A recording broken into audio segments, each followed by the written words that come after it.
प्रत्येकाला असं वाटलं, प्रत्येकाने ते बोलून दाखवलं. आम्ही ज्या संबंधानं, ज्या पद्धतीनं मामांच्या ऋणातून उतराई होणं हा शब्द मला वापरायचा नाही आहे, परंतु त्यांच्या संबंधाने आमचा जो आत्मभाव आहे, प्रत्येक वक्त्याच्या अंतःकरणामध्ये मामांच्या चरणांच्या संबंधानं असणारा जो आत्मत्व भाव आहे, तो ज्या पद्धतीनं त्यांनी व्यक्त केला, ती जोग महाराजांची, मामांची आपण सर्वांनी मिळून केलेली पूजाच आहे. हा वाग्यज्ञ आपण त्यांच्या चरणी समर्पित केला. आणि जर पसायदान मागताना आपण त्यांना असं म्हणालो, येणे वाग्यज्ञ तोषावे आणि तोषोने आम्हा द्यावे, असं जर म्हणायचं असेल तर ही म्हणायची संधी मामांनी आणि जोग महाराजांनी आपल्या आयुष्यात आत्तापर्यंत येऊच दिली नाही. कारण त्यांच्या संबंधानं त्यांच्या समोर मागावं मग त्यांनी द्यावं, इतकी त्यांची कृपा कधीच कठीण नव्हती. आपल्या मनात यावं त्यांनी द्यावं, इतकी त्यांची कृपा भावस्निग्ध आहे. इतकी त्यांची कृपा मऊ, मलया निळू अशा पद्धतीची आहे.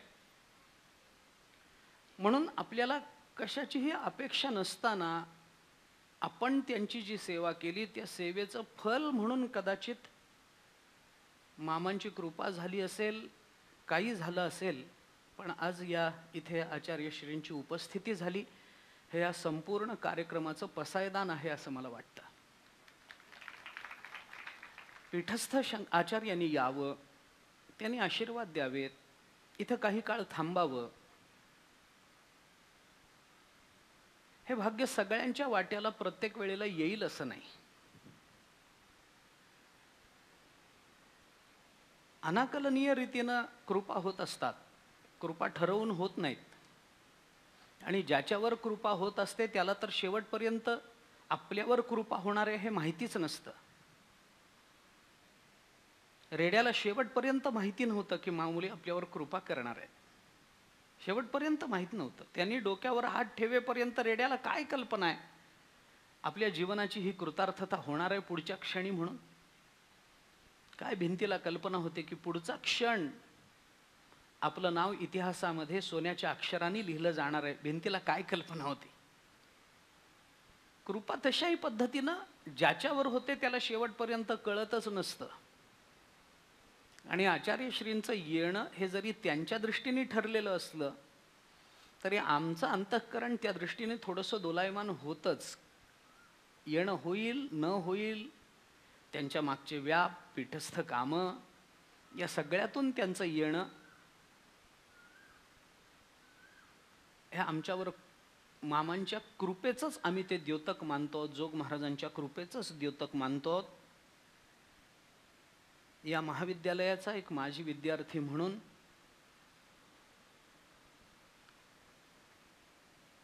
आणि वारकरी शिक्षण संस्थेचा पाईक म्हणून मी आचार्यश्रींच्या चरणांचं स्वागत करतो, त्यांच्या चरणी साष्टांग नमन करतो. आणि आपल्या चरित्र विचाराला प्रारंभ करतो. तशाही अर्थानं आमचं भाग्य हे उदयाला आलंच होतं. मला हे बोलायचंच होतं, पण मी थोडंसं शेवटी बोलणार होतो. आता विषय आहे, चालू आहे, औचित्य राहील म्हणून बोलतो. तसंही आमच्या दृष्टीने याला महत्त्व होतं. आज आचार्यश्री आले. आम्हाला असं वाटतं की हा जागराचा दिवस आहे, आज कळसच आहे, सगळं बरोबरच आहे. पसायदान हे शेवटीच असतं, त्यामुळे ते सगळं बरोबर आहे. पण पसायदानाच्या मागे ज्ञानेश्वरीचं सगळं वर्म आहे. ज्ञानेश्वरी अख्खी पसायदानाच्या मागे उभी असल्याशिवाय ते पसायदान प्रकट होत नाही. हा सिद्धांत आहे की पसायदानाच्या मागे संबंध ज्ञानेश्वरी अर्थदृष्टीने उभी असते आणि ज्ञानेश्वरीच्या मागे पसायदानातली तळमळ उभी असते. पसायदानाची तळमळ आणि ज्ञानेश्वरीचं भावविश्व या परस्पराश्रयातून पसायदान जर प्रकट होत असेल तर आज आचार्यश्रींचं येणं हे जर पसायदान असेल तर या पसायदानाच्या मागे गेले 4 दिवस या तीनही महात्म्यांची उपस्थिती हे आम्हाला ज्ञानेश्वरीसारखी आहे. परमपूज्य श्रद्धेय बाबांची उपस्थिती, आपल्या संस्थेचे अध्यक्ष आदरणीय परमपूज्य हरिभक्तीपरायण संदीपान महाराजांची उपस्थिती, गाथा मंदिराचे अध्यक्ष आपल्या सर्वांवर नितांत प्रेम करणारे परमपूज्य हरिभक्तीपरायण आदरणीय पांडुरंग महाराजांची उपस्थिती ही आपल्याकरता ज्ञानेश्वरीच्या आधारापेक्षा काही वेगळी नाही आहे. खरं म्हणजे संदीपान महाराजांना किंवा पांडुरंग महाराजांना एक दिवस द्या असं म्हणणं सुद्धा मोठं अवघड असतं. एका दिवसाकरता त्यांना वेळ काढायला लावणं हे सुद्धा त्यांच्या दैनंदिन अगदी व्यस्त जीवनक्रमातून अगदी कठीण असतं. पण आमच्याकरता 5ही दिवस हे उपस्थित राहिले. आम्ही त्यांना किती त्रास दिला, काय काय ऐकायला लागलं त्यांना, काय बाबांना काय काय श्रवण करायला लागलं, हा प्रश्न वेगळाच असेल. परंतु त्यांचं थांबणं हे सुद्धा या कार्यक्रमाला महत्त्वाचं होतं आणि त्या दृष्टीने हे आम्ही आमच्या कार्यक्रमाचं यशच मानत आलेलो आहोत. याचं एकमेव कारण जर काही असेल, इथं उपस्थित राहणारा प्रत्येक एक कोणी साधक असेल, श्रोता असेल, वक्ता असेल अथवा हे सगळे महानुभाव असतील, या सगळ्यांच्या उपस्थितीच्या मागे मला जो एक धागा दिसतो, एकसूत्रता, एक सूत्री असं काही चिंतन दिसतं, तर ते काही असेल तर ते सरळ सरळ आहे, मामा एवढं एकच नाव पुष्कळ आहे. सर्वांच्याच अंतःकरणामध्ये त्यांच्या चरणापत्री जी श्रद्धा आहे, जे प्रेम आहे, ते प्रेम आपल्याला एकत्रित आणतं. आज या निमित्तानं हे सगळेजण एकत्रित आले. आदरणीय पंडित वसंतरावजी गाडगीळ यांची उपस्थिती खरं तर पहिल्या दिवसापासून आहे. मध्ये एखाद दिवस त्यांना जाऊन यावं लागलं असेल कुठे व्यस्ततेत, परंतु त्यांची उपस्थिती आम्हाला अत्यंत महत्त्वाची वाटते, आधाराची वाटते. कार्यक्रमाकडे प्रेमानं बघणारे सगळेच आहेत, पण तटस्थतेनं बघून कार्यक्रमाला गालबोट लागू नये याच्याकरता अत्यंत प्रेमानं योग्य ती सूचना करणारे व्यक्ती अशांपैकी आम्हाला पंडितजी वाटतात. त्यांच्याही चरणाप्रती कृतज्ञता व्यक्त करतो, चिंतनाकडे प्रवृत्त होतो. मामांचं अवतार, मामांचं बाल्य, मामांचं तारुण्य, मामांचं शिक्षण, मामांची नोकरी, या सगळ्या गोष्टींचा विचार आपण थोडासा करून आलो. आणि काल शेवटी आपण असं बोलत होतो की मामांचं जीवन हे लौकिक दृष्टीने आणि अलौकिक दृष्टीनं जे काही आपण मांडतो त्याच्या पलीकडचं ते जीवनचरित्र होतं. लौकिकाच्या द्वंद्वात मामांचं जीवन कधीच सापडलं नाही. कारण अलौकिक हे सुद्धा एका दृष्टीनं लौकिकाच्या सापेक्ष असेल, तर त्या सापेक्षतेमध्ये मामा कधी अडकले नाहीत. सत्वशुद्धी सहाकारे गुरुकृपामृत तुषारे सासिन्न लेनी बोधे ओसरे द्वैत दैन्य, हे द्वैत दैन्य त्यांचं कधीच ओसरलं होतं. गुरुकृपामृताच्या तुषारानं जर द्वैत दैन्य ओसरतं, तर मामांवर तर गुरुकृपेचा धबधबा कोसळत होता. नुसत्या तुषाराचा हा परिणाम आहे. जोग महाराजांची संपूर्ण कृपा होती. त्या कृपेच्या धबधब्यामध्ये मामा रोज प्रत्येक क्षणी सुस्नात होत असत.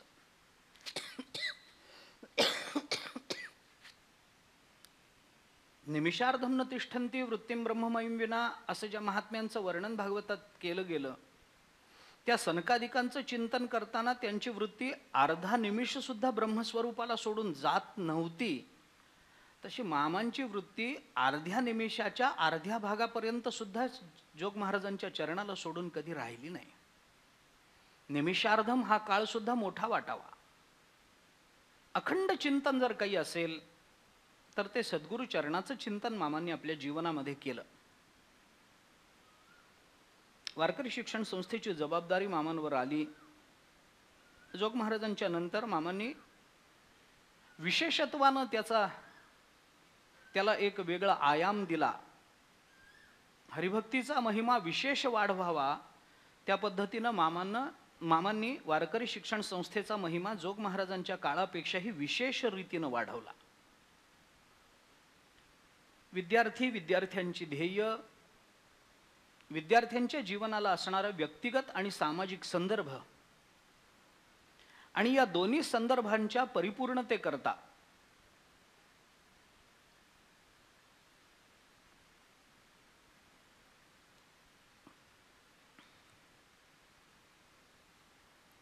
पुढे या डॉक्टर महाराज, पुढे या ना.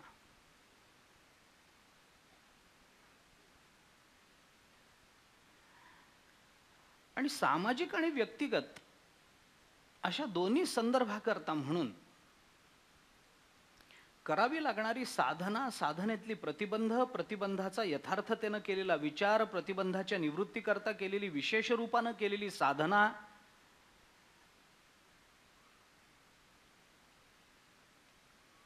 आणि त्या साधनेतून जीवनाला प्राप्त झालेली, गुरुकृपेनं प्राप्त झालेली एक विलक्षण झळाळी,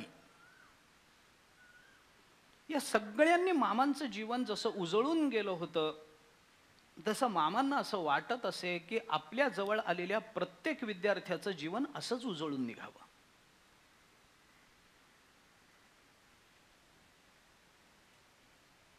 लोक असं म्हणतात की आध्यात्मिक क्षेत्र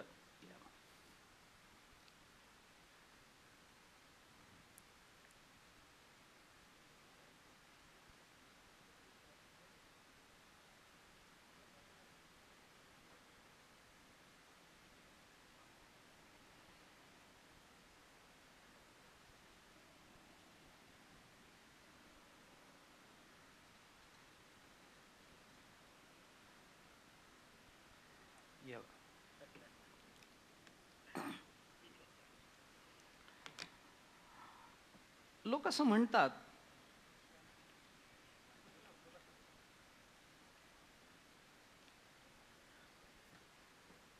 की आध्यात्मिक क्षेत्रात वावरणाऱ्या लोकांना काही झालं तरी समाजाशी काही घेणं देणंच नसतं. आणि तत्वज्ञानाचा विचार करताना जर आपण बघितलं तर आपल्याला हे जाणवतं नेहमीच की तत्वज्ञानामध्ये आत्मकल्याण साधून घेणारा कोणीही जीवनमुक्त तशाही अर्थाने जगताचं स्वतंत्र अस्तित्व मानतही नाही. तो दृष्टीसृष्टीवादाने मानत नसेल, तो कदाचित आत्मबलाने मानत नसेल, कदाचित ब्रह्मभिन्न वस्तूचं अस्तित्व स्वीकारायची त्याची मनोधारणा नसेल. जे काही चिंतन असेल ते असेल त्याच्या मागे, परंतु ब्रह्मभिन्न असं जगताचं अस्तित्व कोणी जीवनमुक्त मानत नाहीच, कारण त्याला जगताची प्रतीतीच नाही आहे. न रूपमस्येह तथोपलभ्यते न अंतो न च आधी न च संप्रतिष्ठा, अशा पद्धतीची त्याची अनुभूती किंवा ऐसा ज्याचा अनुभव, विश्वदेव सत्यत्वे देवतया जवळी असे पापनासे दरुशने, अशा पद्धतीचा त्याचा अनुभव असेल. पण जनिवनी अवघा देव, सगळीकडे मीच आहे. ज्ञानोबरांच्या भाषेत आत्मत्वे वेठीला होय, तो जया तया दृश्या ते पाहे, ते दृश्य दृष्टेपणेची होत जाये तयाचे रूप. अशा पद्धतीनं तो कोणताही भेद पाहत नाही. पाटीवरील अक्षरे जैसी पुसता येती कै रे, तैसी हारपती भेदांतरे तयाची ये दिठी. हे ज्ञानोबराय ज्या दृष्टांतानं बोलतात, पाटीवरचं अक्षर पुसून टाकावं तसं जगताचं अस्तित्व तो पुसून टाकतो, त्याला भेद दृष्टीलाच पडत नाही. आणि भेद जातो म्हणून अभेदाची भूमिका सुद्धा कालांतराने सापेक्षतेच्या दृष्टीनं त्या अभेदाची भूमिका सुद्धा हळूहळू लोप पावते. तुका म्हणे काला कोठे अभेद देखिला. भेद नाही, अभेद नाही, या सर्व द्वंद्वाच्या पलीकडे तो जात असल्यामुळे जग आणि जगतामध्ये राहणाऱ्या जीवांच्या दुःखाची त्याला जाणीव असण्याचं काही कारण नाही आहे, काही कारण नाही आहे. म्हणून लोकांचा आक्षेप आहे की वेदांताला समाजाशी काही घेणं देणंच नसतं. सामाजिक दुःखाशी समरूप होणं, समरस होणं हे वेदांतातल्या लोकांना माहिती नसतं. परंतु असं नाही आहे, असं नाही आहे. कदाचित हा आक्षेप काय प्रमाणामध्ये खरा खोटा सोडून द्या, कदाचित या आक्षेपाचं निराकरण करण्याकरता म्हणून म्हणा, पण जीवनमुक्ती आणि विदेहमुक्तीच्या पलीकडे जाणारी एक संतत्वाची जी अवस्था असते, त्या अवस्थेकडेच आमच्या संतांनी समाजाचं आणि स्वतःचंही लक्ष केंद्रित केलं होतं. जीवनमुक्तीपर्यंत जाऊन आपला प्रवास थांबावा किंवा जीवनमुक्ती ही आपल्या जीवनातली शेवटची अवस्था असावी नाही. जीवनमुक्त आचार्यांपासून आपण चिंतन करून पहा. आचार्यांना जीवनमुक्ती प्राप्त झाली असं म्हणणं सुद्धा आचार्यांचा अपमान आहे. अवतारी सत्पुरुषांना कशाची जीवनमुक्ती प्राप्त करून घ्यावी लागते. पण असे आचार्य दिव्यपराधक्षमापन स्तोत्रामध्ये म्हणतात आहेत न मोक्षस्य आकांक्षा म्हणून. मृडाणी रुद्राणी शिवशिव भवानी इति जपतः हाच अभिप्राय त्यांनी व्यक्त केला. आणि एवढं करून आचार्य असं म्हणतात मत्समः पातकी नास्ति पापघ्नित्वम समानहि एवं ज्ञात्वा महादेवी यथायोग्यम तथा कुरु. अरे मत्समः पातकी नास्ति हे आचार्यांच्या मुखातून यावं. ज्या आचार्यांचं जीवनचरित्र इतकं विशाल आहे, ज्या ज्ञानोबारांचं चरित्र आकाशाला सुद्धा कवेत घेणारं आहे, ज्या जीवनचरित्रामध्ये अनेकांच्या जीवनचरित्राचे सप्तसागर सहज सम्मिलित होऊ शकतात, असं ज्ञानोबारांचं चरित्र, असं आचार्यांचं चरित्र, परब्रह्म स्वरूपता असूनही आचार्यांनी हे म्हणावं की अविनयम अपनय विष्णो दमय मनः शमय विषय मृगतृष्णाम भूतदयाम विस्तारय तारय संसार सागरतः ही आचार्यांचे शब्द असावेत. अविनय अपनय हे आचार्यांनी म्हणावं. आमच्या अविनयाचा अपनय करा हे आचार्यांचं म्हणणं काय? किंवा आत्मत्वे वेठीला होय म्हणणाऱ्या ज्ञानोबारायांनी एरवी तरी मी मूर्ख म्हणणं काय? हे काय आहे? हे संतत्वाचं लक्षण आहे, हे जीवनमुक्ताचं लक्षण नाही आहे. आणि आपल्या सगळ्या मार्गदर्शकांची भूमिका ही तिथे जाणारी होती. शेवटी मी क्षमा मागून बोलतो, जीवनमुक्त हा संतत्वाच्या खालीच असतो.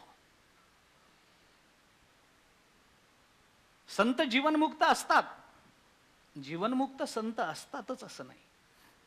संत नक्की अर्जुना गातो भक्तू तोची योगी तोची मुक्तू तो वल्लभा मी कांता ऐसा पडी. अरे तोची योगी तोची मुक्तू, जो भक्त आहे तो योगी आहे. पण भगवान असं कुठं म्हणत नाहीत की अर्जुना जो भक्त आहे तोच, जो योगी आहे तोच भक्त आहे, जो मुक्त आहे तोच भक्त आहे, असं कुठंच ज्ञानोबा म्हणत नाहीत. भक्ताला मुक्त म्हणतात, मुक्ताला भक्त म्हणत नाहीत.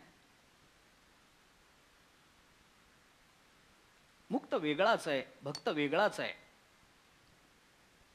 मी हे का सांगतो तेही सांगतो. मुक्तामध्ये आणि भक्तामध्ये अंतर आहे. वारकरी शिक्षण संस्थेची धुरा सांभाळल्यानंतर आध्यात्मिक शिक्षण द्यावं आणि त्या अर्थानं आध्यात्मिक शिक्षण प्राप्त करून घेऊन त्या भूमिकेवर, त्या विचाराच्या अधिष्ठानावर आत्मबलानं विद्यार्थ्यांनी कुठपर्यंत जावं याचा रस्ता सुद्धा मामांनी आपल्याला आखून दिलेला आहे. तिथपर्यंत जा, कुठपर्यंत जा, जीवनमुक्त होऊ नका, ते अंतिम गंतव्य नाही. आपल्या डोळ्यासमोर उदाहरणं आहेत आचार्यांची, आपल्या डोळ्यासमोर उदाहरणं आहेत ज्ञानोबारायांचं, तुकोबारायांचं, चोखोबारायांचं. इथपर्यंत आपल्याला जायचं आहे.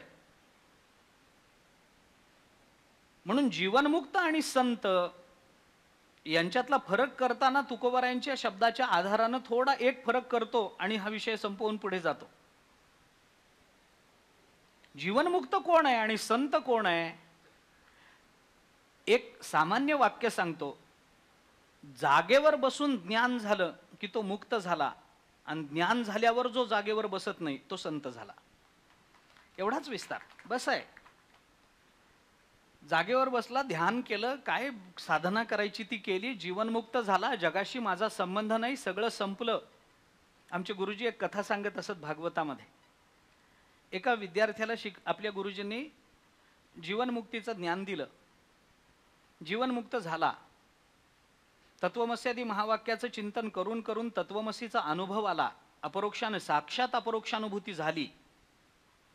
एवढं सगळं झाल्यानंतर गुरुजींनी सांगितलं, झालं, जीवनाचं कल्याण झालं, सोहम पदावर आरूढ आहेस, हरकत नाही, बघ आता. गुरुजींना नमस्कार करून विद्यार्थी बाहेर पडला, कुठेतरी एखादा डोंगर गाठला, गुहेमध्ये बसून सोहम साधना निवांत, सहा अहम, मी ब्रह्म आहे, अहम ब्रह्मास्मी या बोधावर आरूढ झाला. 8 दिवसानंतर व्युत्थान दशेवर आला, गुरुजींचं स्मरण झालं, भेटीची तीव्र तळमळ वाटली, तिथून निघाला, गुरुजींच्या भेटीला आला. 8 दिवसानंतर गुरुजींनी विचारलं, काय प्रगती? त्यांनी सांगितलं, सोहम बोधावर आरूढ आहे तुमच्या कृपेनं, आत्मकल्याण प्राप्त झालंय. काय अनुभव? सोहम अनुभव आहे. गुरुजींनी त्याला सांगितलं, असा अनुभव असला तरी आणखीन एक उपाय कर. काय कर? तो जो सोहमवर तू आरूढ झालायस ना, त्याच्या आधी दा लावत जा आणि दासोहम म्हणायला शिक. दासोहम म्हणायला शिक. एकदा दासोहम म्हणायला लागलास की सोहम असतच, पण दासोहमचा आनंद आणखीन वेगळा असतो.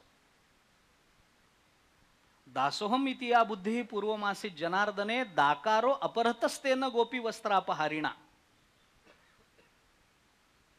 दासोहम अशी बुद्धी माणसाला झाली की गोपिकांची वस्त्र चोरायची सवय असणारा परमात्मा दासोहम असं म्हणणाऱ्या भाविकाच्या जवळ येतो आणि काहीतरी चोरायचं म्हणून दासोहम मधला दा चोरून घेऊन जातो आणि आपल्याकरता सोहम ठेवत असतो.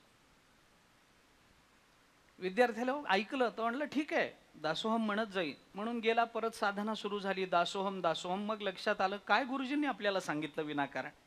सोहम बोधावर होतो, एकरूपता होती जीवनामध्ये, ते काढून गुरुजींनी आम्हाला द्वैतात आणलं कशाला? दासोहम म्हणायला कशाला लावलं? हे काही गुरुजींचं काहीतरी हे झालं असेल म्हणून त्या विद्यार्थ्यांनी काय केलं, स्वतःच्याच बुद्धीने दासोहमच्या आधी एक स लावला आणि सदासोहम म्हणायला लागला. परत आल्यानंतर गुरुजींनी सांगितलं, नाही, सच्या आधी माझा दा ठेवायचाच आहे. आता दासोहम होतास ना, आता दास दासोहम म्हणायला शिक. तू जेवढा सदा सदा सदा लावशील तेवढं मी तुला दास दास दास बनवीन. त्यामुळे सदा सोहम आरूढ होण्यापेक्षा दासोहम म्हणणं, याच्यामध्ये सोहमचा भाव तर आहेच आहे, पण त्याच्यानंतरही ज्ञानोबराय म्हणतात त्या पद्धतीनं, एरवी तरी माझी या भजना उचित तोची अर्जुना गगन जैसे आलिंगना गगनाची, या पद्धतीनं मी झाली या संभवे भक्ती माझी या नियमाप्रमाणे मी होऊन भक्ती संभवते. मग ती भक्ती कुणाची असू शकते? आपल्या संतांनी जी भक्ती केली ती परमात्म्याची केली, याबद्दल वादच नाही. ज्ञानोत्तर प्रेमलक्षणा भक्ती. आपण ज्ञान काय आहे, ज्ञानेश्वरीमध्ये दोन्ही शब्द आले. ज्ञानोत्तर ही भूमिका ज्ञानोबारांनी मांडली आणि त्याचं उत्तरत्व काढून देऊन त्यांचं ऐक्य ज्ञानोबारांनी मांडलं.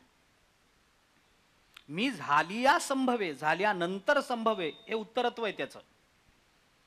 परंतु काही ठिकाणी ज्ञानोबारांनी उत्तरत्व काढून टाकून त्याची एकरूपता सांगितली. इया ज्ञान भक्ती सहज भक्त एकवटला मज तो मीची हे केवळ तुझं श्रुतही आहे. उभवनिया भुजा ज्ञानिया आत्मा माझा, हे बोलिलो कपिध्वजा. सप्तमाध्यायी हे ज्ञानोबारांनी त्या सर्वांमधला भक्त ज्ञानी भक्त कसा आहे याचं चिंतन केलंय. तेषाम ज्ञानी नित्ययुक्त एक भक्तीर विशिष्यते. आणि म्हणून मामांनी जेव्हा या आपल्या संस्थेची धुरा हातात घेतली त्यावेळेला तत्वज्ञानाची ध्येय मामांनी निश्चित करून टाकली की तत्वज्ञान हे जीवनमुक्ती करता न वापरता समाजामध्ये अज्ञानानं निर्माण झालेल्या बंधमुक्ती करता वापरायचं आहे. आणि म्हणून मामांनी वारकरी शिक्षण संस्थेची एक आचारसंहिता जोग महाराजांनी जी ठरवली होती त्याला अधिक व्यापक बनवलं, त्याला ठाकून ठोकून अजून व्यवस्थित बनवलं. जोग महाराजांनी जर हा मार्ग घालून दिलेला असेल तर मामांनी तो मार्ग उजळून टाकला. उजळावया आलो वाटा खरा खोटा निवाडा, ही वाट उजळून टाकण्याकरता मामांचा अवतार झाला. आधी जोग महाराजांनी मोडोनिया वाटा सूक्ष्म दुस्तर केलंच होतं, पण सूक्ष्म दुस्तर असणारी वाट मोडून जरी राज्यभार चालेल अशी वाट जोग महाराजांनी करून दिलेली असली तरी बऱ्याच वेळेला बऱ्याच लोकांना राजमार्गाने जाण्यापेक्षा आडवाटेनं जाणंच बरं वाटत राहतं. कारण माणूस हा नेहमी, हा शब्द मला वापरायचा नाही पण तो शब्द वापरल्याशिवाय कळणार नाही म्हणून बोलतो, कारण बऱ्याच लोकांना अध्यात्म मार्गातही शॉर्टकट्स बरे वाटतात. शक्यतो मधल्या मार्गाने जावं आणि लवकरात लवकर पोचावं. अवघड कोणी न करी सांगता सुलभ बहुता गोड वाटे, असेच बहुतेकांची अपेक्षा असते. त्यामुळे राजमार्ग घालून दिलेला असतो, सर्वांना जाणं सोपं व्हावं म्हणून थोडा कदाचित लांबवरूनही तो मार्ग गेलेला असतो. पण माणसाला लगेच मधल्या मार्गाची अपेक्षा असल्यामुळे, लगेच साध्यप्राप्तीची अपेक्षा असल्यामुळे तो राजमार्ग सुद्धा बऱ्याच वेळेला दुर्लक्षित राहतो आणि पुन्हा तो राजमार्ग उजळून टाकण्याकरता पुन्हा मामांना यावं लागलं. उजळावया आलो वाटा. आणि म्हणून मामांच्या अध्यात्माला ज्या किंवा मामांनी केलेल्या सर्व साधनेला ज्या पद्धतीनं एक आध्यात्मिक मूल्य आपल्याला दिसतं, तसंच मामांनी ती साधना करून सिद्ध दशेला प्राप्त झाल्यानंतर त्यांच्या जीवनाला काही सामाजिक मूल्य सुद्धा लागलेली आपल्याला दिसून येतात. आपल्याला कल्पना आहे का नाही मला माहीत नाही, पण मामा जेव्हा पुण्यात होते, पुण्यात राहिले, त्यावेळेला मामाने इथं येरवडा नावाचं जे जेल आहे, त्या जेलमध्ये रोज मामा जात असत. रोज, काही काळ रोज जात असत. काही काळानंतर मामांनी एक दिवस ठरवून ठेवला होता, त्या दिवशी मामा जात असत. येरवडा जेलमध्ये जायचं काय कारण आहे? काय कारण? कारण काहीच नाही. तिथल्या कैद्यांना नीतिमत्तेची शिकवण द्यावी एवढाच भाव होता. आज बऱ्याच तुरुंग अधिकाऱ्यांना वाटतंय हे की आपल्याकडे कीर्तन झालं पाहिजे, प्रवचन झालं पाहिजे, या कैद्यांना काहीतरी आध्यात्मिक शिक्षण दिलं पाहिजे, त्यांच्या मनोवृत्तीमध्ये परिवर्तन झालं पाहिजे. पण याचा श्री गणेशा मामांनी स्वतःच्या इच्छेने केलेला आहे. त्या काळामध्ये स्वातंत्र्यपूर्व काळामध्ये येरवडा जेलचे मेजर डॉईल म्हणून तुरुंग अधिकारी होते. त्या तुरुंग अधिकाऱ्यांच्या विनंतीवरून मामा तिथे गेले. वास्तविक एका इंग्रज तुरुंग अधिकाऱ्याला मामांना तिथं बोलवावं आणि भारतीय तत्वज्ञानाचं शिक्षण द्यावं असं वाटावं, हेच मुळात त्या काळामध्ये कठीण होतं. पण तरी त्यांनी मामांना विनंती केली, कारण बहुतेक तिथे जे तुरुंगामध्ये ठेवलेले कैदी होते त्याच्यातला इंग्रज कैदी एकही नव्हता. सगळे भारतीय कैदी होते. काही कदाचित योग्य आरोपाखाली गेले असतील किंवा कदाचित काही अयोग्य आरोपाखाली देशप्रेमामुळे तिथे गेले असतील. मामांनी ठरवलं की या कैद्यांना नुसतं मुक्त करून उपयोग नाही, त्यांना जीवनमुक्त केलं पाहिजे. नुसतं जीवनमुक्त करून चालणार नाही, त्यांना अशा सन्मार्गाला लावलं पाहिजे की त्यांचं जीवनचरित हे सुद्धा समाजासमोर आदर्श रूपानं उभं राहून समाजाने सुद्धा त्याच्यातून काही बोध घेतला पाहिजे. मामा तिथं जाऊन अतिशय सुंदर निरूपण करत असत. कारण कोणीही असेल, तो त्या तुरुंगातला कैदी आहे. मामाने तिथं प्रारंभच फार छान केला होता. त्याच्यानंतरच्या काळामध्ये, साधारण मी 10वीत वगैरे असेल त्या काळामध्ये, कुरुडवाडीच्या जेलमध्ये तिथे एक क्षीरसागर म्हणून तुरुंगाधिकारी होते कुरुडवाडीला. त्यांच्या विनंतीवरून महाराजांना तिथे एक प्रवचन करायला लावलं होतं त्यांनी, क्षीरसागराने. आणि त्या प्रवचनाला मी जेलमध्ये मी तेवढा एकदाच जेलमध्ये गेलो, आणि तेही आजोबांबरोबर गेलो, त्याच्यामुळे मला ते जाण्याचा अभिमान आहे. तिथे आम्ही गेलो आणि तिथे त्या कैद्यांच्या समोर बोलताना महाराजांनी मामांचीच आठवण सांगितली, आणि मामा तुरुंगामध्ये काय बोलत होते तेच मी तुम्हाला सांगतो असं म्हणून महाराजांनी तिथं प्रवचन केलं होतं. ते प्रवचन मला आठवतं. मामांनी त्यावेळेला त्या तुरुंगातल्या लोकांना, कैद्यांना असं सांगितलं की अरे तुम्ही तुरुंगात आहात, बद्ध आहात म्हणून वाईट कसलं वाढून घेता? तुम्हाला काय वाटतं आम्ही बाहेर फिरतो म्हणून मुक्त आहेत? अरे तुम्ही इथे बद्ध आहात, आम्ही बाहेर बद्ध आहोत, एवढंच आहे. बद्धता तर तुमची आणि आमची दोघांची सारखीच आहे. तुम्ही आरोपाने बद्ध आहात या जन्मातल्या, आम्ही पूर्वजन्माच्या कर्माने बद्ध आहोत, एवढंच आहे. त्याच्यामुळे तुमच्यापेक्षा आमची बद्धता जास्त तीव्र आहे. तुमची आत्ताच्या कर्माची आत्ताच बद्धता भोगून मोकळे होणार आहात, आम्ही जन्मजन्मांतराच्या कर्माची बद्धता भोगतो. कर्मे कर्मबद्धता, आम्ही कर्मानं बद्ध झालो. हा लोक कर्मे बांधला. ज्ञानोबाराय बोलतात, हा सगळा मृत्यूलोक कर्मानं बद्ध आहे. कोण बद्ध नाही इथं? आपण कालही बोलून आलो, कर्मानुबंधिनी मनुष्य लोके. मनुष्य हा कर्मानं बद्ध आहेच आहे.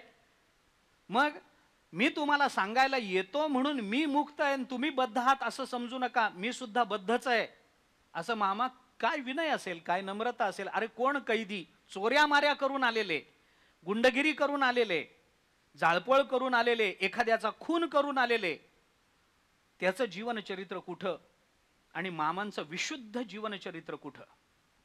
पण ते विशुद्ध होतं म्हणूनच त्या विशुद्धतेत नम्रता होती.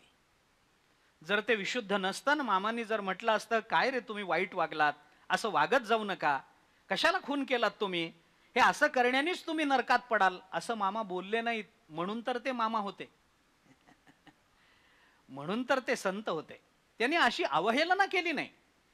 कारण मामांचा या विषयावर पूर्ण विश्वास होता की मानवी जीवनाची कृतार्थता करण्याकरता मानवाच्या जीवनामध्ये ज्या संधी येतात त्याच्यातली प्रत्येक संधी आपल्या बालवयातच आपल्याला उपलब्ध होते असं नाही, आपल्या आयुष्याच्या कोणत्याही वळणावर ती संधी आपला दरवाजा ठोठवत असते. फक्त त्या संधीला दार उघडता आलं पाहिजे, आपल्याला ती संधी आत घेता आली पाहिजे. आत्तापर्यंतच गेलं हरकत नाही, पण परमार्थ करण्याकरता कोणतीही वेळ योग्य असते. परमार्थ कधी करावा याला उत्तर नाही. एकाने विचारलं होतं परमार्थ कधी करावा, मी त्याला सांगितलं हा प्रश्न मनात आला की सुरू करावा. दुसरं उत्तरच नाही ना, कारण परमार्थ कधी करावा हा प्रश्न ज्या अर्थी मनात येतो त्या अर्थी परमार्थाची आता त्या जीवनाला आवश्यकता आहे, त्याच्याशिवाय हा प्रश्न मनात येत नाही. ती भूमी त्या विषयाकरता आता तयार होते आहे, पक्व होते आहे, सुपीक होते आहे. मामांचा याच्यावर विश्वास होता.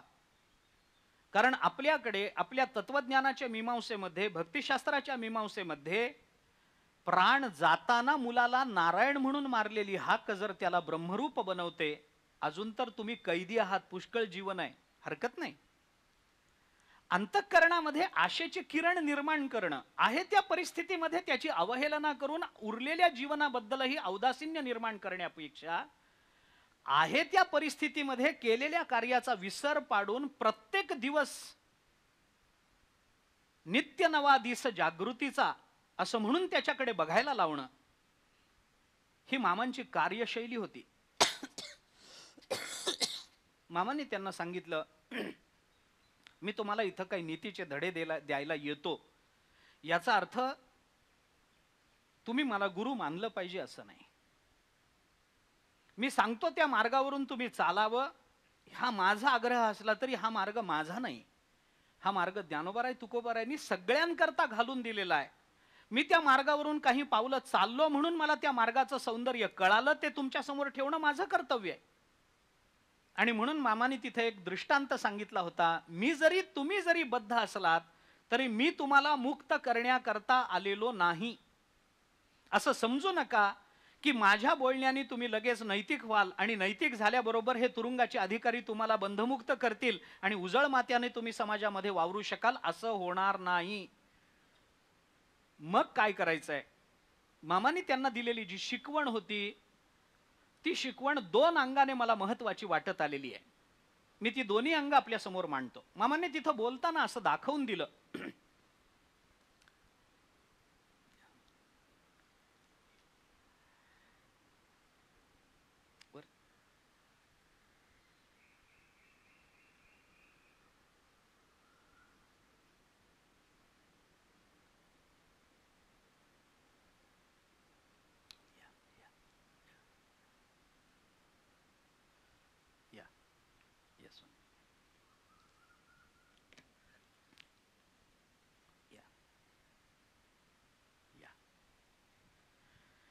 मामांनी त्यांना बोलताना असं दाखवून दिलं त्या कैद्यांना की मी तुमच्याकडे आलो, मी फार मोठा तत्वचिंतक आहे म्हणून आलो नाही.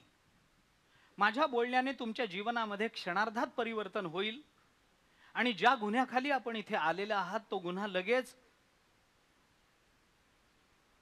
निवृत्त होईल आणि आपल्याला इथून बाहेर पडायची संधी उद्या सकाळी निर्माण होईल असं समजू नका. मी पण बद्धच आहे. तुम्ही गुन्ह्याने बद्ध झालात, मी जीवदशेने बद्ध झालो. कारण जीवदशेची बद्धता, अरे स्वातंत्र्याच्या ज्या कल्पना आम्ही स्वातंत्र्योत्तर कालामध्ये स्वीकारल्या आणि स्वातंत्र्य देणाऱ्या महात्म्यांना, स्वातंत्र्य प्राप्त करून देणाऱ्या त्या धुरीणांना ज्या अर्थानं स्वातंत्र्य मांडायचं होतं त्या अर्थानं स्वातंत्र्याची ती संकल्पना आपण स्वीकारली का, हा सुद्धा आत्ता चिंतनाचा विषय होऊ शकतो. लोकमान्य टिळकांनी ज्या पद्धतीनं असंतोष पसरवला आणि ज्या पद्धतीनं त्यांना स्वातंत्र्याची अपेक्षा होती, सुभाषचंद्र बोसांना ज्या पद्धतीनं स्वातंत्र्याची अपेक्षा होती, सरदार वल्लभभाई पटेलांना ज्या पद्धतीनं स्वातंत्र्य मांडायचं होतं, त्या संकल्पना आज आम्ही त्याच अर्थाने स्वीकारलेल्या आहेत काय? याचं उत्तर नाही असंच दुर्दैवानं द्यावं लागेल. आणि सध्याची परिस्थिती पाहताना स्वातंत्र्य या शब्दाचा सरळ सरळ समानार्थी शब्द स्वैराचार असा होतो आहे. आम्हाला स्वातंत्र्य हवं होतं, स्वैराचार नको होता. गीता रहस्यामध्ये टिळकांनी ज्या पद्धतीनं विवरण केलेलं आहे कर्माचं, त्या कर्माची जी बांधिलकी मांडली आहे, ते कर्माने मोक्ष मिळतो न मिळतो या वेदांताच्या संकल्पना बाजूला राहू देत, पण स्वातंत्र्य प्राप्तीनंतर जी पिढी ज्या पद्धतीनं कर्मप्रवृत्त व्हायला पाहिजे होती, त्याची अपेक्षा मनामध्ये ठेवून टिळकांनी ज्या गीतेवर भाष्य लिहिलं तो विषय वेगळा असेल. परंतु ती स्वातंत्र्याची संकल्पना काय होती? आज आम्ही स्वैराचार म्हणतो. स्वातंत्र्य म्हणजे काय? आम्हाला वाटेल ते बोलण्याचं स्वातंत्र्य आहे. भारत तेरे तुकडे होंगे म्हटलं तरी आम्हाला म्हणू दिलं पाहिजे या देशामध्ये. म्हणू दिलं पाहिजे का? आम्हाला अभिव्यक्ती स्वातंत्र्य आहे. मनुष्य स्वातंत्र्याच्या कितीही गप्पा मारत असला तरी जोपर्यंत ब्रह्मज्ञान होत नाही तोपर्यंत स्वातंत्र्यावर भाष्य करण्याचा त्याला कोणताही तशा अर्थाने अधिकार राहत नाही. अधिकार तशा अर्थाने राहत नाही. कोण स्वतंत्र झाला? अरे जो स्वतंत्र झाला त्यांनी स्वातंत्र्याच्या परिकल्पना मांडाव्यात. जो बद्धच आहे त्यांनी स्वातंत्र्य काय सांगावं? मामांनी त्यांना दृष्टांत दिला त्या कैद्यांना. तुम्ही असं समजू नका की आम्ही कोणीतरी बाहेरून आलो म्हणून मोठे आहोत आणि स्वतंत्र आहोत. आम्ही सुद्धा बद्धच आहोत. आम्ही जीवदशेत बद्धच झालेलो आहोत. आणि त्याच कारागृहातल्या त्या कैद्यांसमोर दृष्टांत देताना मामांनी हा दृष्टांत दिलाय. कारागारे शरीराख्ये दृढं बध्वा प्रवेशितः भ्रांत्यादि कारणं मत्वा बंदिनं स्वं न मन्यते. मामांनी दृष्टांत दिला. काय असतं? कैद्या त्या तुरुंगातल्या कैद्यांनाच सांगतात मामा. काय असतं म्हणे की तुरुंगामध्ये दोन पद्धतीचे कैदी असतात. त्यांना सांगतात हे की ज्यांना कधीही कैदेचा संबंध आला नाही, ज्यांनी कधीही कोणताही आरोप कधी सिद्ध करू दिला नाही किंवा त्यांच्याकडून घडला नाही, त्यांच्याकडून कोणतं पापाचरण घडलं नाही, ते सांगतात कैद्यांना कैदी दोन प्रकारचे असतात. एक कैदी असतो मोठा गुन्हा करतो आणि मोठी शिक्षा भोगण्याकरता तुरुंगात येतो. जन्मठेपेची शिक्षा झाली, फाशीची शिक्षा झाली, 50 वर्षाची शिक्षा, 40 वर्षाची शिक्षा, 70 वर्षाची शिक्षा झाली, आजन्म तुरुंगामध्ये राहावं लागलं, असे मोठे कैदी असतात. आणि काही कैदी असतात ते छोटे कैदी असतात. छोटे म्हणजे छोटा गुन्हा केले, उगी प्रवचनाला आलेल्या लोकांच्या चपला घेणे वगैरे, हे छोटे छोटे गुन्हे करणारे जे लोक असतात की नाही, तेही तिथे असतात. त्यांनाही तिथे ठेवलं जातं.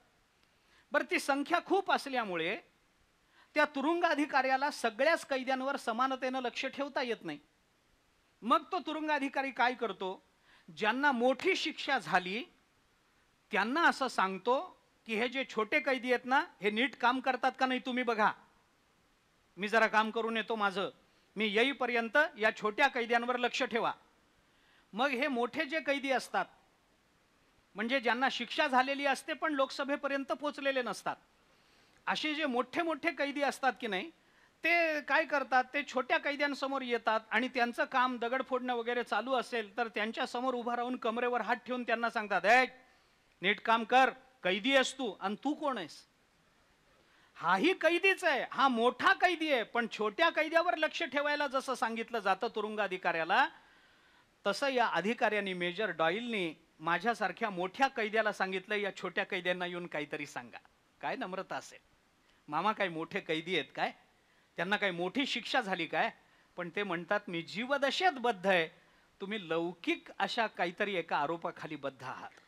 माझा आरोप, माझ्यावर झालेला आरोप अलौकिक आहे, कारण जीवदशा हा आरोपच आहे. जीव कधीही जीवदशेने बद्ध होत नाही, कारण तो स्वतः स्वरूपानं ब्रह्मरूपच आहे, पण त्याच्यावर जीवदशेचा आरोपच केला जातो की नाही, हा आरोपच आहे. भ्रांत्यादि कारणं मत्वा बंदिनं स्वं न मन्यते. भ्रांतीमुळं जीव स्वतःला बंदी मानत नाही, हा दोष आहे. मामांनी त्यांना दुसरा विचार सांगितला जो त्याही पेक्षा जास्त महत्वाचा होता.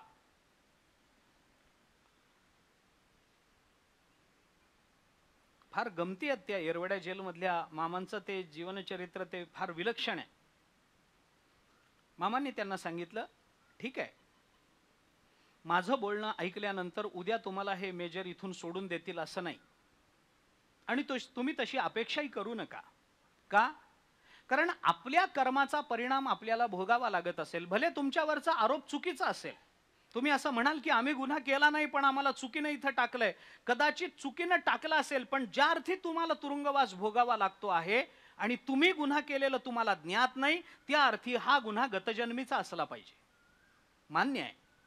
पण काही का असे ना, आपलं कर्म आपल्याला फल देतं. अवश्यमेव भोक्तव्यम कृतम कार्य शुभाशुभम ना भुक्तम क्षीयते कर्म कल्पकोटी शतैरपी, हा कर्म विपाकाचा नियम आहे. अवश्यम भावी भावानाम प्रतिकारो भवेद यदी तदा दुःखैर्न लिप्येरन नल रामयुधे, हे आहेच आहेत, नियम दिलेलेच आहेत. अवश्यमेव भोक्तव्यम, भोगावं तर लागणारच आहे. कारण कृतप्रणाश वेदांत बोलत नाही, अकृताभ्यागम वेदांत बोलत नाही. आत्तापर्यंत कर्म न केलेल्याला भोगावं लागलं आणि केलेलं वाया गेलं, याचं एकही उदाहरण जगताच्या पाठीवर नाही. अकृताचा अभ्यागमही कधी झाला नाही आणि कृताचा कधी प्रणाशही झाला नाही. हे दोन दोष मानलेत. जगद्गुरु शंकराचार्यांनी ब्रह्मसूत्र भाष्यामध्ये परात्तु तच्छ्रुते हे या सूत्रावर भाष्य करताना ही सगळी संगती आपल्याला लावून दिलेली. आचार्यांचं तिथलं चिंतन, आता आपल्याला जायचं नाही तिकडे, पण मामांनी त्यांना सांगितलं आपलं कर्म आपल्याला भोगावं लागणारच आहे. केले कर्म झाले, त्याची भोगा आले, उपजले, अरे असं होणारच आहे, तुम्ही त्याची चिंता करू नका. उद्या तुम्ही सकाळी मुक्त होणार नाही माझं आजचं प्रवचन झाल्यामुळे. मग करायचं काय?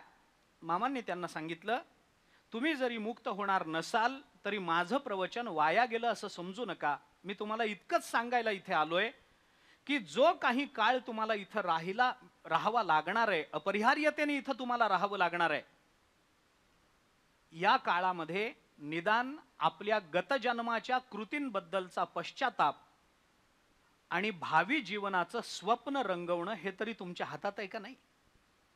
आत्ता वेळ मिळाला ना, मग इथून सुटल्यावर आपण कसं जगायचं याची विचारानं आखणी करायला देवानी आपल्याला हा वेळ दिलाय असं समजा. नाहीतर इतका एकांत बाहेर पडल्यावर तुम्हाला मिळायचा नाही. किती जाग करणं आहे. आज आपण ज्याला काय सकारात्मक भूमिका म्हणतो, काय त्याला काय पॉझिटिव्ह अप्रोच म्हणून जगतामध्ये आज जो गवगवा केला जातो, मामांनी किती सहज पद्धतीनं हे सांगून टाकलंय. अरे इतका एकांत बाहेर गेल्याशिवाय तुम्हाला, कारण हाच विचार मामांनी महाराजांना बोलून दाखवला होता. महाराजांच्या पायाला जखम झाली होती, नखुरड झालं होतं, आणि ते नखुरड झालं, ते वाढलं, फिरावं लागलं, कीर्तन बंद झाली नाहीत, ते वाढलं. म्हणजे लोक गेले की पायावर पाणी टाकायचे, त्याच्यात पुन्हा पाणी मुरायचं, पुन्हा ते फुगायचं, चालणं अवघड व्हायचं. खूप त्रास झाला महाराजांना त्याचा. एके ठिकाणी एका सप्ताहामध्ये मामांची महाराजांची भेट झाल्यावर मामांनी विचारलं, काय म्हणतो पाय? महाराजांनी सांगितलं, बरा आहे पण अजून पूर्ण दुरुस्त झाला नाही, फार त्रास होतो, लोक त्याच्यावर पाणी टाकतात, हळद कुंकू, काय लोकांच्या भावनेला आपल्याला हात घालता येत नाही आणि लोकांना यांना काय त्रास होतो हे कळत नाही. सहन करणं आपल्या हातात आहे, प्रारब्ध समजून गप्प राहतो, असं महाराजांनी मामांना सांगितलं. मामा म्हणाले, धुंडा महाराज, अहो लोकांचं काय जातंय, काय जातं लोकांचं? महाराज म्हणाले, अहो मी किती जरी आजारी असलो, पाय मला बसणं होत नाही, चालणं होत नाही, कीर्तनाला उभा राहणं होत नाही, पण लोकांचा आग्रहही मोडवत नाही. लोक प्रेम करतात, प्रेमानं बोलवतात, त्यांच्या प्रेमालाही आपल्याला मोडता घालता येत नाही. काही जणांचा आग्रह असतो यावं म्हणून. महाराज म्हणाले, अहो लोकांचं काय जातं? तुम्ही आजारी पडलात तर लोक येणार आहेत काय तुम्हाला सेवा करायला म्हणून?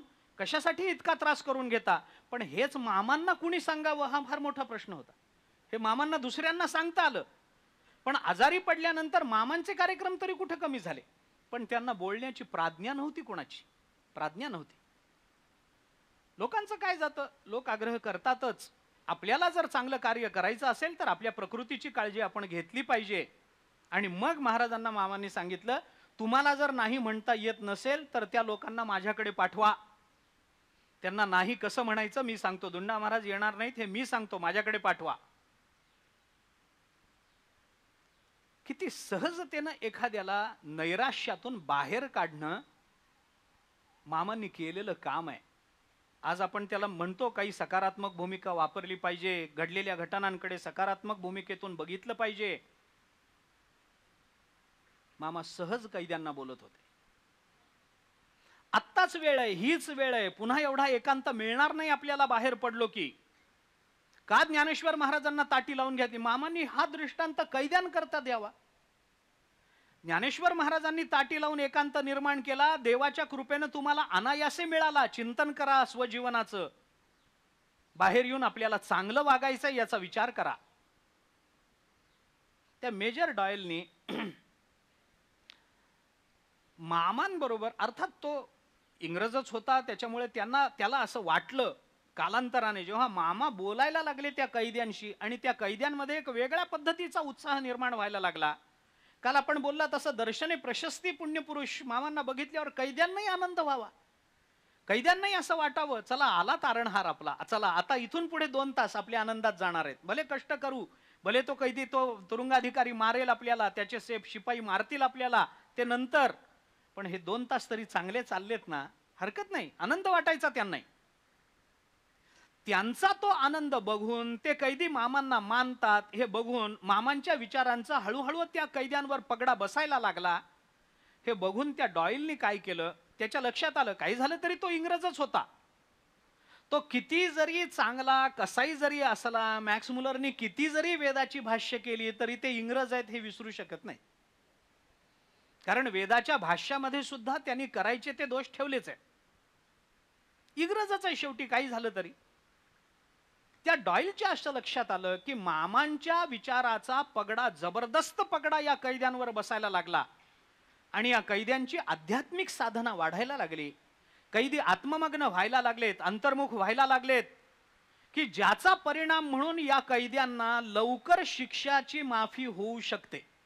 कारण कैदी जेवढा चांगला वागेल तेवढी शिक्षा लवकर कमी होते. मग या कैद्यांना कदाचित आपल्याला माफी द्यावी लागेल आणि या माफीचं श्रेय मामांना जाईल या भीतीनं तर डॉयलने काय केलं, मामांबरोबर एका ख्रिश्चन मिशनरीला त्या कैद्यांना उपदेश देण्याकरता म्हणून तिथं बोलवलं. त्याला असं वाटलं की श्रेय एकट्या मामांना जाऊ द्यायचं नाही. शेवटी कुठेतरी माझाही धर्म आहे, मलाही धर्माभिमान आहे. एकदा दोनदा जरी तो येऊन गेला तरी मला असं सांगता येईल लोकांमध्ये की वर्षभर मामा आले पण कैद्यांना त्यावेळेला काही एवढा परिणाम झाला नाही, पण आमचे फादर 2दाच आले पण बघा कैदी किती बदलले, असं सांगता येईल असं त्याला वाटलं. म्हणून त्यावेळच्या एका ख्रिश्चन धर्मोपदेशकाला त्या डॉयलनी तिथं समुपदेशन करण्याकरता म्हणून बोलवलं. मामांच्या बरोबर तोही आला. ते कोण जे फादर होते आले, बसले. त्यांचं व्याख्यान आधी ठरलं. आता ते काय आहे, व्याख्यानाचा क्रम सुद्धा कसा असावा याचे मापदंड बदलत गेले. पूर्वीच्या काळामध्ये मुख्य वक्ता आधी बोलत होता आणि आता उलट झालंय. आता शेवटी बोलायला दिलं म्हणजे आम्ही प्रमुख आहोत अशी वक्त्याची भावना झाली. त्याचं भाषण आधी झालं कारण डॉयलला असं वाटलं की तो मुख्य वक्ता आहे. आलं, त्यांनी सांगितलं. त्यांनी असं सांगितलं की अप्पा तुम्ही कैदी आहात, काही पाप करून इथं आलेले आहात. तेव्हा मी तुम्हाला असं सांगतो की तुम्ही येशूची प्रार्थना करा, येशूची प्रार्थना करा. देवाने आपल्याला या सगळ्या बंधनातून सोडावं. उद्या तुमच्यावर खटला दाखल झाला आणि तुम्ही न्यायालयामध्ये उभं राहिलात तर त्या न्यायाधीशांनी आपल्याकडे वेगळ्या दृष्टीनं पाहावं, आपल्यावर काही कृपा करावी आणि आपल्याला या सगळ्या आरोपातून मुक्त करावं. याच्याकरता चांगला वकील द्यावा लागतो की नाही? चांगला वकील दिल्याशिवाय न्यायाधीशाची तुमच्याकडे बघण्याची दृष्टी बदलत नाही.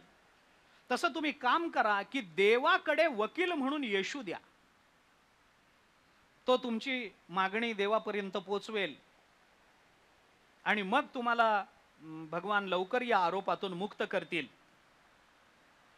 जर तुम्ही असं केलं नाही आणि येशू ख्रिस्तांना तुम्ही वकील म्हणून जर दिलं नाही तर आत्ता जे दुःख तुम्ही भोगता आहात त्याच्यापेक्षा जास्त मोठ्या प्रमाणामध्ये तुम्हाला दुःख भोगावं लागेल. याच्याकरता तुम्ही येशू ख्रिस्ताला प्रार्थना करा, त्याच्या मागे जा, त्याचा धर्म स्वीकारा. त्यांनी सुरू केलं आपलं. त्याचं व्याख्यान मामाने पूर्ण होऊ दिलं, काही बोलले नाही. त्याला जे बोलायचं होतं, जेवढा वेळ बोलायचं होतं त्या धर्मोपदेशकांना तेवढा वेळ मामांनी बोलू दिलं, पूर्ण वेळ त्याला घेऊ दिला. आणि ते सगळं झाल्यानंतर जेव्हा त्यांनी मामांना विनंती केली की आता आपण बोला, त्या धर्मोपदेशकाला असं वाटलं की चला आता आपलं बोलणं इतकं प्रभावशाली झालेलं आहे की आता ह्याच्या पुढे हे काय बोलणार आहेत. मामा बोलायला उभे राहिले आणि मामाने त्यांना असं सांगितलं पहिल्याच वाक्यामध्ये, आत्ता हे जे काही धर्मोपदेशक बोलले, या साहेबांनी जे काही तुम्हाला सांगितलं ते सगळंच खरंय असं समजू नका. एकच वाक्य, पहिलंच वाक्य. स्वाभाविक आहे, 15 दिवस महिनाभर आधी जी व्यक्ती आपल्या प्रेमानं, आपल्या कल्याणाच्या तळमळीनं आपल्याकडे स्वतः येऊन आपल्याला शिकवते, त्या व्यक्तीच्या बोलण्याची जी सवय आणि ज्या परिणामाची अपेक्षा ही ऐकणाऱ्याला असते, तसं ऐन वेळेला आलेल्या माणसाच्या बोलण्याचा परिणाम लगेच कसा होईल. इथं 15 दिवस चालू आहे ना आधी, त्या 15 दिवसात झालेलं एकदम ह्याने हे करावं. मामाने त्यांना सांगितलं, पा हे जे पादरी साहेब बोलले या बोलणं सगळंच खरं आहे असं समजू नका. कारण का? कारण मी तुम्हाला असं सांगतो की देवाकडे जायला कधीही कुणालाही कोणत्याही वकिलाची गरज नसते. अहो, आपल्या आईकडे जायला वकील घेऊन जावं लागतं काय? आपल्या आईकडे आपल्याला जर जायचं असेल तर कुणाला मध्यस्थाला सांगावं लागतं काय? माझ्या आईला सांगावं मला भूक लागली, माझ्या आईला सांगावं अमुक अमुक आहे, मला कपडे हवेत, माझ्या आईला सांगा मला अमुक पाहिजे तमुक पाहिजे, मला खायला काहीतरी पाहिजे. आईकडे जाण्याकरता कधी कुणाला वकिलाची गरज आहे काय? काही गरज नाही. अरे परमात्मा म्हणजे आपली आई आहे, आपली आई आहे. या आईकडे जाण्याकरता आम्हाला कोणत्या वकिलाची गरज आहे? नाही नाही नाही, आम्हाला कोणताही वकील नको, कोणी वकील नको. तुमच्या आईकडे जायला तुम्ही एकटे समर्थ आहात, कोणत्याही वकिलाला देऊ नका. कशाचा प्रभाव पडला असेल बघा ना, आपण विचार करा. एक जण आधी येऊन आपल्याला सांगतो आहे की देवा न्यायाधीशांनी शिक्षा माफ करावी याच्याकरता वकील चांगला द्यावा लागतो, तसं देवानी तुमची शिक्षा माफ करण्याकरता तुम्ही चांगला वकील द्या. येशू ख्रिस्त हे सर्वोत्तम वकील आहेत, नाही दिलात तर तुम्ही दुःखामध्ये खितपत पडाल. युक्तिवाद आहे. या युक्तिवादाला मामाने काही फार तत्वानी वगैरे काही त्याचं खंडन मंडन करायच्या भानगडीत मामा पडले नाहीत. काय काय ठीक आहे, युक्तिवाद असं असतं. त्याही काळामध्ये अगदी मामा ज्या काळामध्ये माऊलींच्या सोहळ्यात चालत होते त्यावेळेसही सोहळ्यामध्ये सुद्धा वारकऱ्यांच्या मनाचं परिवर्तन करण्याकरता काही ख्रिश्चन पादरी येतच असत की नाही? येतच असत. तिथं ते रेडिओ घेऊन यायचे, काही पुस्तकं, चांगली बांधणीची पुस्तकं घेऊन यायचे, ते घरातल्या लहान मुलांना वह्या पेन्सिली हे घेऊन यायचे. मग ते रेडिओ वगैरे एखाद्या मोठ्या अशा माणसाला दिला आणि मग ते अशा काहीतरी भौतिक गोष्टी देऊन त्याचं मन आपल्याकडे आकर्षित व्हावं आणि अशा भौतिक सुखाच्या गोष्टी आपल्याला मिळत राहतील या अपेक्षेने त्यांनी यांचा धर्म स्वीकारावा. बघा, आत्तापर्यंत कोणत्या तरी महाराजांनी आम्ही दिंडीत इतकी वर्ष चालतो, आमच्या मुलांना कधी वह्या दिल्या आहेत का? या ख्रिश्चन माणसाने दिल्या. किती चांगला माणूस आहे, याचा अर्थ याचा धर्म किती चांगला असेल असं वाटावं याच्याकरता अशा पद्धतीचा प्रचार करण्याकरता ते ख्रिश्चन मिशनरी माऊलींच्या सोहळ्यात येत असत. पण 1-2-3 वर्ष ते सलग आले, त्याचा परिणाम असा झाला की वारकऱ्यांचं खेळणं, वारकऱ्यांचं रिंगण, वारकऱ्यांचं नाचणं, वारकऱ्यांचं प्रेमानं चालत जाणं, घोष करणं, त्या आनंदामध्ये भावविभोर होणं, याचा परिणाम त्या ख्रिश्चन मिशनरीवर असा झाला की ते ख्रिश्चन मिशनरी हिंदू व्हायला लागले आणि तेव्हापासून हे प्रकार बंद झाले. वारकरी कुणाला स्वतःहून विरोध करत नाही, तो आपल्या मार्गाने जातो, पण त्याच्या जीवनशैलीचाच प्रभाव असा असतो की इतरांना वारकरी व्हावं वाटतं. तो मुद्दाम आपल्या जीवनाचं प्रदर्शन करत नाही. मी जुन्या वारकऱ्यांबद्दल बोलतो. कुठेतरी आपल्यालाही अंतर्मुखता असलीच पाहिजे ना. मामाने ज्या पोटतिडकीनं हे काम केलंय, आपण त्यांचे उत्तरदायित्व स्वीकारलं पाहिजे ना. कुठेतरी आपण त्यांचे पायिक आहोत, आपण त्यांचे सेवक आहोत. मालकाने काम केलं, आपण थोडा तरी त्याच्यातला अंश तरी स्वीकारला पाहिजे. युक्तिवादाने त्या ख्रिश्चन मिशनऱ्यांनी सांगितलं, वकील द्या येशूला तर देव तुमची शिक्षा माफ करेल. मामाने सांगितलं, आम्ही देवाला न्यायाधीश मानत नाही, देव आमचा न्यायाधीश नाही आहे. मग येग येग विठाबाई माझे पंढरीचे आई, आमच्या संतांनी त्याला आई म्हटलंय. तो परमात्मा आई आहे, सगळ्या जगाची ती आई आहे. येई वो येई रंगा, येई वो विठाई कृष्णाई माझे कृष्णाई कान्हाई, कृष्णाई, कान्हाई, विठाई हे सगळे आई आहे. कशा करता आम्ही त्याला न्यायाधीश मानावं आणि त्याच्यातून आमच्यात अंतर ठेवून त्याच्याबद्दलचा तेवढा औपचारिक आदर आम्ही दाखवावा? आम्ही अनौपचारिक अनादरानं बोललो तरी परमात्म्याला तो आदर वाटतो, असं आमच्या संतांचं जीवनचरित्र आहे.